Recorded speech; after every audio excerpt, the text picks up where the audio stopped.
This broadcast is brought to you by Colby Brooks with Century 21 Right Pace Real Estate and buyfrombrooks.com. Let Colby Brooks handle all of your real estate needs.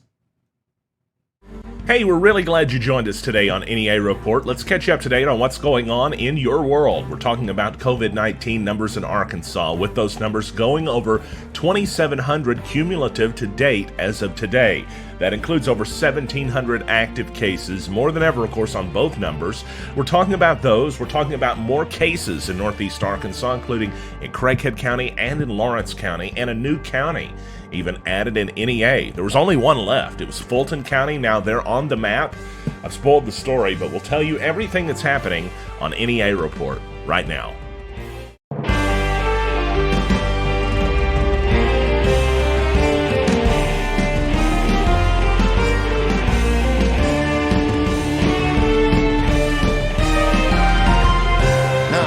Stan Morris reporting. It's good to see you today on NEA Report as we're seeing COVID-19 cases topping the 2,700 mark, at least for total cases to date in Arkansas. 2,741 cases reported so far since the outbreak began, according to this afternoon's latest update from the governor's press conference. That includes 1,763 who are still positive as of right now. They're still battling this illness, COVID-19. The number of deaths has risen today. We saw that go up to 46. And Fulton County was also added to the map. We've talked about them numerous times over the past few weeks. They've barely had any testing done. About 40 tests that are performed overall so far. Their first positive, of course, coming in the past 24 hours. A big announcement from the governor today, in addition to some of the other stuff we'll be talking about in a bit, is that dental procedures are planned to resume on May 18th. It's a little bit further out than some of the other dates, but that's the plan right now. He said that the plans could change, but the goal and the plans as of today were for dental procedures to resume or begin resuming on May 18th. That's not to say they won't still be performed with the great deal of social distancing protocols involved and safety measures and such, but it's a plan, once again, for life to start to return back to normal, as that's what the governor has intended his intentions are for in the month of May. And we'll be talking about that more coming up. So let's run through the latest numbers for Northeast Arkansas, let you know where we're at across NEA. And of course, right now in Craighead County, we're up to 55 positives, according to the latest test results. They also show a large number of negative tests having been performed in the county, a lot more than any other county except for Crittenden in northeast Arkansas. We're seeing 668 having been tested that are turned up to be negative, 30 recoveries, 1 death. And this is, of course, in Craighead County. In Greene County, 13 positives with 3 recoveries and 490 negative tests. In Poinsett County, also 13 positives, but 6 of those have recovered, with 72 having tested negative there. 14 positive in Randolph County, 8 recoveries, 432 negative. In Clay County, 1 positive, now 0 recoveries. I want to say they may have said that there was 1 recovery and then they took that off of the list. Sometimes, as we've mentioned, that there's a recovery that's charted or a negative test charted for a county that ended up supposed to have been tallied for another county and wasn't. So that may be the reason there. Otherwise, we don't know. In Lawrence County, they're up to 37 positive, 2 recoveries, 1 death, 212 negative. In Sharp County, 2 positives, but 2 recoveries, but barely any test, 30. That number was higher yesterday than negatives. Apparently, they had incorrectly included some negative tests in Sharp County that then had to be removed. In Mississippi County, 10 positives, but 7 of those having recovered. 74 negative tests, though. It's not a lot. In Crittenden County, we've talked about it already this broadcast, 159 positives, 75 recoveries, 5 deaths, 805 negative. Just some quick numbers from across NEA. In Jackson County, 1, Fulton 1, Independence County 8, White County 29. Cleveland County still is 71. Now, I want to mention that because I talked about that yesterday, and somebody chewed me out, of course, because I said that Cleveland County had 71 positives and 143 negatives, meaning their positive number was 50% of what the negative number was. And that's an accurate statement. But if you're looking at how many positives are out of the total number of tests, it would be about a third. Of course, I'm just trying to point out that the number of positive to negative tests is how you know, in a generalized sense, how prevalent this may be in specific counties, right? And in Cleveland County, the test results were much higher per test given. but there weren't a lot of tests given after they figured out what was going on with the church outbreak. They've stated 140 or so negative tests now for a while. In the United States, overall 880,112 confirmed cases with 50,114 deaths, 80,937 have recovered in the U.S. Across the globe, the latest numbers show 2.7 million have had the coronavirus. 2,761,000. Deaths, 193,000. Recovered, 760,000. Just to give you an idea, the United States at 880. The number 2 country is Spain at 219,000. Italy at 192,000. France at 159,000, Germany 153,000. Some important dates are happening next week in Arkansas. On Monday, elective surgeries will resume, not at full capacity, but they will begin to ramp up capacity. The idea is that hospitals have just been crippled over this, and there's no business, not as much as they thought that there would be. Perhaps this will change that, and hopefully not also increase the number of infections in the state. Then after that, on April 29th, we're expecting an announcement on restaurants. And I know a lot of folks want to know what the deal is with that. And that includes bars, right? Restaurants and bars. On April 30th, we're expecting an announcement on gyms. We should find out more about that. And it doesn't necessarily mean they're all going to be opened, but we're going to find out if they're not, when we may learn more. And if they are, when they will be. Right? So we're going to learn at least of a decision being made on that date. Now, we had some questions about the beauty and barber salons, and folks wanted to know, does that include tattoo parlors, tattoo shops, etc.? Well, I reached out to the governor's office yesterday.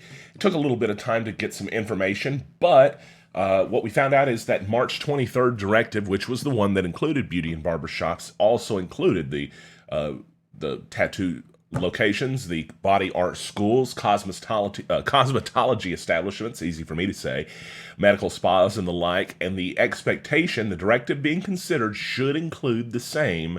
Tattoo shops are considered body art establishments. In other words, they do expect a decision to be announced for them as well. Then on May 4th, places of worship with larger congregational gatherings will also find out more about that. By the way, thanks to Jay Greene, at the office of the governors, and also thanks to Brittany, who apparently helped him out too. Both of them helping us out with those questions, and they rock, and we appreciate it. Jonesboro's still under a curfew. The council voting this week 8-3 to reauthorize that. It's going to continue until, the latest before reauthorization would be May 5th. We don't know that for sure. But the mayor does have authorization to continue it then. If it's to continue after that point, there has to be another council vote on it. Of course, the council did dissent a little bit about this with an 8-3 vote this week. However, the majority were in total support on that, right? Once again, just bringing you up to date, Craighead County now at 55 cases. That's the biggest update we have for Northeast Arkansas in the numbers today. Good news today for those who have been affected by the coronavirus pandemic, as a $484 billion aid package was passed through Congress and was signed by the president. President Trump thanking Congress for, quote, answering my call, unquote, to provide that critical assistance, calling it a tremendous victory, too. It's a big aid package that was passed to aid employers and hospitals that are under stress from this coronavirus pandemic. The latest effort, by the way, by the federal government to keep the economy afloat, especially businesses that had to close or basically totally change their operations as they're trying to figure out how to survive in this new shelter-in-place world that we're in. The Paycheck Protection Program, in essence, provides money to small businesses that will keep workers on their payroll. It was passed almost unanimously on Thursday, and then the president signed it on Friday, today. One of the regular things we try to show you here on NEA Report are graphs that show the active cases by date. So we're trying to find out basically if we're plateauing, if we're leveling off. And we are not according to the data. Dr. Pat Carroll and Pocahontas helping us put these together every day. We really do appreciate him, and we link to his website from ours at neareport.com if you check out the link to the articles. So Arkansas cumulative and active COVID-19 cases right now. You can see the blue line represents the total cases. That number is always going to go up, but the orange line is supposed to plateau or level off at some point. That's cases that are still active currently.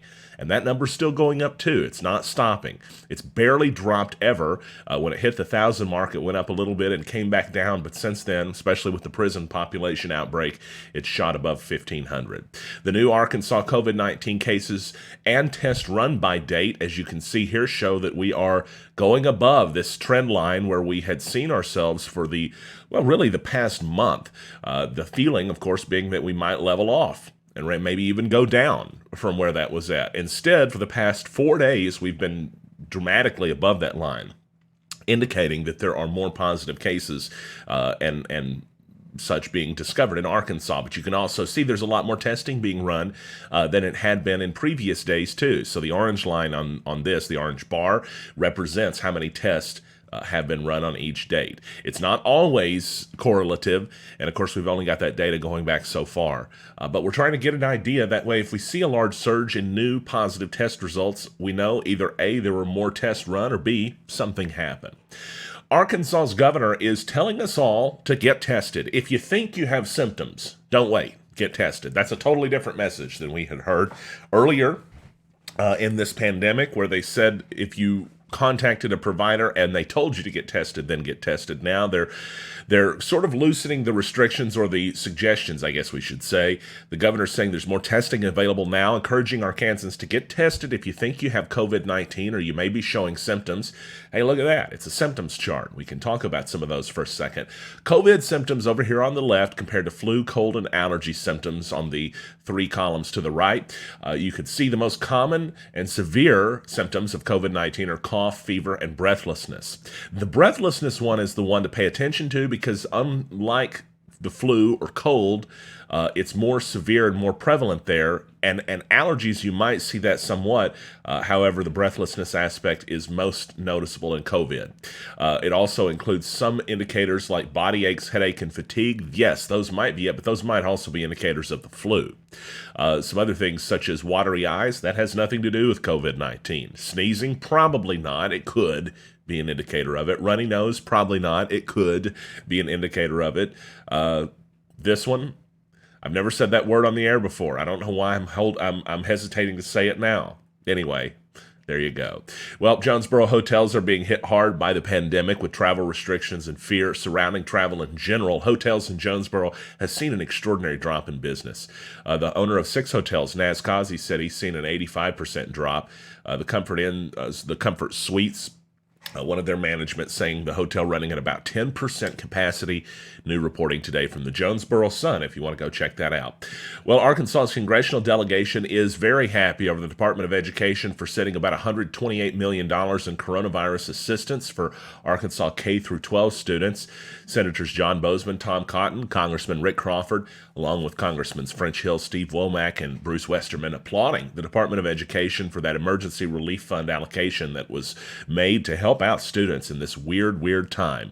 As we told you, it's over $128 million being released by the Department of Education, part of a nationwide disbursement of more than $13 billion out of the CARES Act, of course, which was signed in with the support of all of our congressmen here in Arkansas.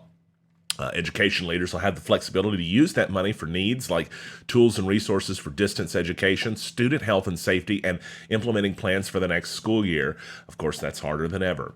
Well, we received a commentary for the New York Institute of Technology College of Osteopathic Medicine at Arkansas State University. Hillary Sismondo is an MD, a board-certified pediatrician and assistant professor at clinical medicine over there, and sending us a commentary about the considerations for pediatric care during this time. Of course, teenagers not immune to COVID-19, neither are the young ones, and a lot of stuff to consider there. If you want to read about that, go to NEAreport.com. So supposing we hit the body with a tremendous, whether it's ultraviolet or just very powerful light, and I think you said that hasn't been checked, but you're going to test it. And then I said, supposing you brought the light inside the body, which you can do either through the skin or in some other way. And I think you said you're going to test that too. Sounds interesting. Right, and then I see the disinfectant where it knocks it out in a minute, 1 minute. And is there a way we can do something like that by injection inside or almost a cleaning, because you see it gets on the lungs and it does a tremendous number in the lungs. So it'd be interesting to check that. So that you're going to have to use medical doctors with. But it sounds interesting to me. So we'll see. But the whole concept of the light, the way it kills it in 1 minute, that's pretty powerful. The maker of Lysol issuing a statement, do not inject disinfectants into your body after that at the press conference yesterday with the President of the United States. Quote, as a global leader in health and hygiene products, we must be clear that under no circumstances should our disinfectant products be administered into the human body through injection, ingestion, or any other route. A spokesman said from the United Kingdom-based owner of Lysol. And if you didn't know, if this story wasn't being covered enough in the United States, there's been outrage about it in the foreign media as well, especially the BBC. Should you inject disinfectant? No. What if there's no? What about the question of no? There's no reason you should ever inject disinfectant. Don't do it. It's actually kind of odd. The president coming out with a statement today saying he was not being serious, that was sarcasm that he was utilizing in the press conference yesterday. It always means a lot to us that you spend a little bit of your time with us, so thanks. Thank you so very much for doing that today. If you think we did a decent enough job that was worth it, we would love it if you would click like or even share right now, because that helps us get the news out to even more people. It also helps you to inform people that you know in your world. Subscribe or follow if you've not already to stay up to date with the latest news, and become a supporter on Facebook for only 99 cents a month. It's super cheap. I couldn't have said it any cheaper, but we give you an exclusive show, at least one exclusive show every single week, plus other exclusive content. We're working on something fun for the next few hours, as a matter of fact, hoping for something to come your way tonight. Stan Morris reporting in Jonesboro, and you're up to date with NEA Report. Keep it here for all the latest news from Northeast Arkansas and across the state, for that matter.